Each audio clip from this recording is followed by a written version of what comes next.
వెళ్తున్నాం. కానీ వెళ్ళేసరికి కాస్త లేట్ అవుతుంది. మా బ్రదర్ సిస్టర్స్ వచ్చాక చక్కగా మాట్లాడుకొని అప్పుడు బయటకు వెళ్తాం.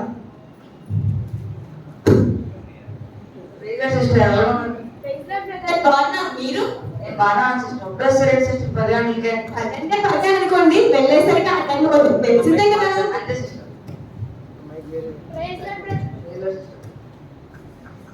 సిస్టర్ బాగున్నాను సిస్టర్. మీరు? అదే కొత్తగా మన విజయవాడలో చెన్నై షాప్ ఓపెన్ చేయలేదు, అక్కడ 1+1 ఆఫర్ కూడా ఉంది. ముందే చెప్పుండాల్సింది కదా, నేను కూడా మీతో వస్తాను. నేను వేరే షాప్ లో కొన్నాను, ఆఫర్ లేదు, డబ్బులు కూడా వేస్ట్ అయ్యాయి. పోన్లేదు సిస్టర్, నెక్స్ట్ టైం ఉన్నప్పుడు ఇద్దరం కలిసి వెళ్దాం.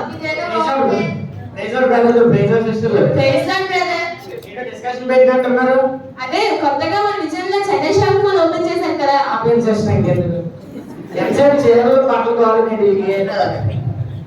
అవునా, వాచ్ కొన్నారు బ్రదర్, ఆన్లైన్ కొన్నారు, బయట కొన్నారా? వాచ్ చేయడం బ్రదర్, మీ లాస్ట్ వీక్ కార్ కొన్నాం కదా. ఏదో మా చిన్న కుటుంబం చిన్న కార్ బ్రదర్, 7 సీటర్ కొన్నాం. సిస్టర్ బ్రదర్ రాలేదు. మీకు తెలిసిందే కదా బ్రదర్, ఆయన చాలా బిజీ షెడ్యూల్ ఉంది. పైగా ఆయనకి ఈ రోజు ఎమ్మెల్యేతో మీటింగ్ ఉంది, అందుకే రాలేదు. పిల్లల్ని చర్చికి తీసుకొస్తే కాల్ చేస్తారు, అందుకే టీవీ వేసి డోర్ లాక్ చేసి వచ్చాను. తెలియదా సిస్టర్? ఏంటి న్యూ ఇయర్ అందరూ మెల్లమెల్ల మెరిసిపోయి బట్టలేశారు. నువ్వు కూడా మెల్లమెల్ల మెరిసిపోతున్నావు కదా. అవుననుకోండి. అయినా మన అసలైన బ్రదర్ ఉన్నారు కదా, ఈసారి కొత్త బట్టలు వేస్తారైతే. అయినా వాళ్ళ పిల్లలు కూడా ఏదో చిన్న స్కూల్లో చదువుతున్నారంట, అసలుకే ఆయన చిన్న ఉద్యోగం అలా అనుకోండి. బ్రదర్ సిస్టర్ ఎవరి గురించి మాట్లాడుతున్నారు బ్రదర్?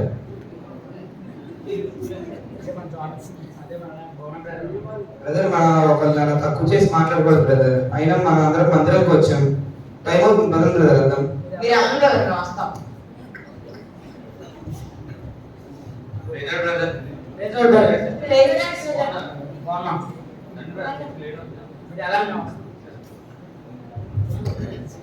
చెప్పాను ఈసారి కూడా కొత్త బట్టలు వేయలేదు. అయినా బట్టలు కొత్త పండుగ ఎలా చేసుకుంటారు? అయినా మనకెందుకు ఏంటి, అదంతా పదండి, టైం అవుతుంది చర్చికి. అనాల్సిందంటే సైడ్ అయిపోతుంది చూసేసేషన్.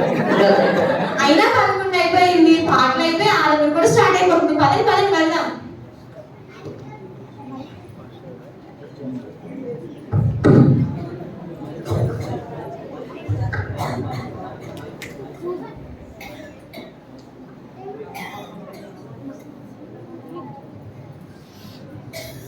చర్చ్ లో సన్నివేశం.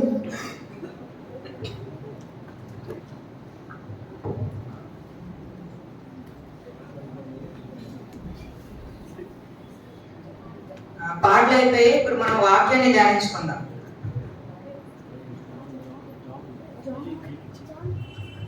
మనం చాలా బేగా వస్తున్నట్టున్నాం, అప్పుడు మెసేజ్ కూడా స్టార్ట్ చేస్తాం. అవును కదా, మనం కొంచెం ఎక్కువ డిస్కషన్ పెట్టుకున్నాం. ఇప్పుడు మనం మంచి సమరయుడి గురించి తెలుసుకుందాం. యూదులు ఎక్కువగా సమరయుల్ని అంటరాని వారిగా చూస్తారు, వాళ్ళని తక్కువగా చేసి చూస్తారు.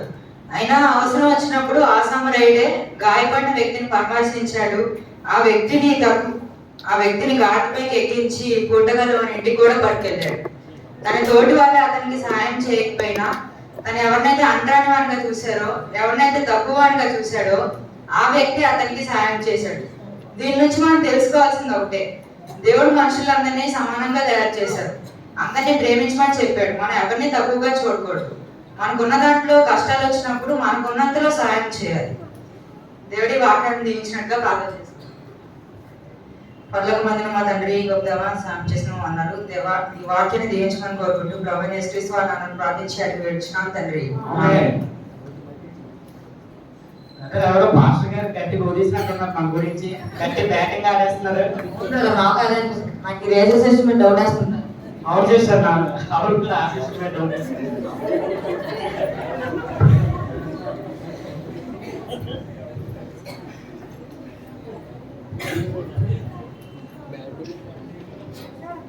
సూజన్ వాళ్ళ ఇంట్లో సన్నివేశం.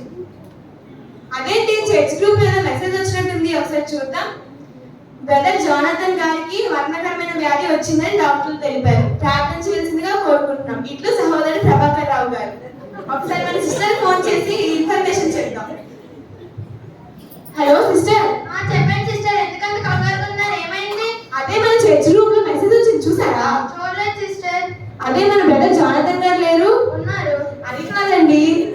ఆయనకి ఏదో వర్ణకరమైన వ్యాధి వచ్చిందంట. అవును, మరి చూడడానికి వెళ్ళమా? అదే సిస్టర్ అలా అంటారు. ఒకవేళ మనకు అది వస్తే అసలుకే చిన్న చిన్న పిల్లలతో ఉన్నాము, ఫ్యామిలీస్ తో కూడా ఉన్నాము, అలా ఎలా వెళ్తాం చెప్పండి? అయినా ఆయన మనకు చాలా క్లోజ్ కదా. అయితే మాత్రం అసలుకి మీ బ్రదర్ కూడా అందరికీ ఫోన్ చేసి చెప్పండి ఎవరిని వెళ్ళొద్దని. అసలుకి మన అందరం ఫ్యామిలీస్ తో ఉన్నాం సిస్టర్. సరే సిస్టర్. సరే సిస్టర్. భువన బ్రదర్ వాళ్ళ ఇంట్లో.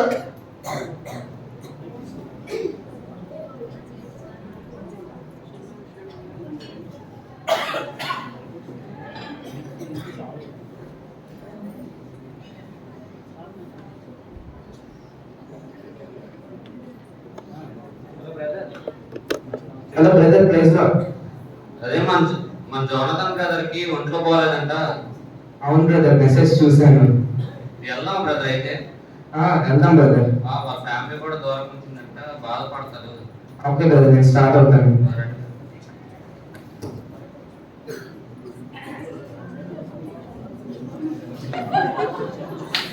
హాస్పిటల్లో సన్నివేశం.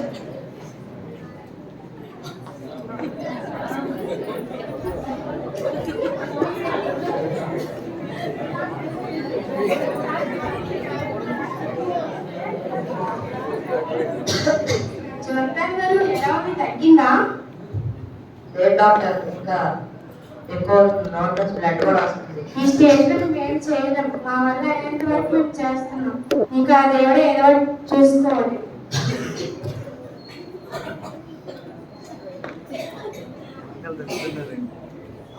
ప్రైజ్ లార్డ్ తమ్ముడు, ఎలా ఉంది?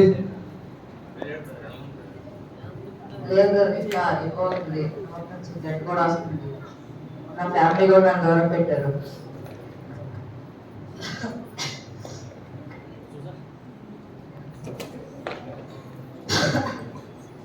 బ్రదర్, నేను మిమ్మల్ని చాలా తప్పుగా చూసాను బ్రదర్. నేను మీతోని సరిగ్గా మాట్లాడాను బ్రదర్, నన్ను క్షమించాను బ్రదర్. నా గురించి ప్రార్థించాను. తప్పనిసరిగా బ్రదర్, ప్రార్థన చేస్తాం. భయపడకండి, దేవుడు మీకు స్వస్థపరుస్తాడు. సరే బ్రదర్, నేను అంతానైతే బయటపడాలి. బ్రదర్, చూసారా మీరు కష్టంగా ఉన్నప్పుడు అనారోగ్యంతో బాధపడుతున్నప్పుడు బ్రదర్ మమ్మల్ని ఆదరించడానికి వచ్చారు. తనే నిజమైన స్నేహితుడు బ్రదర్. అవును బ్రదర్.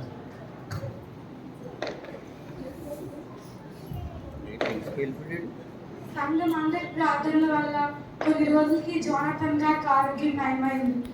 తన జీవితంలో మంచి సంప్రదాయం ఎవరనేది తెలుసుకున్నాడు. అలాగే ఎవరిని తక్కువగా చూడకూడదని తెలుసుకున్నాడు. మన జీవితంలో మనకు తోడై ఉండి దేవులో మనకి ముందు నడిపించేవాడే నిజమైన సంప్రదాయుడు.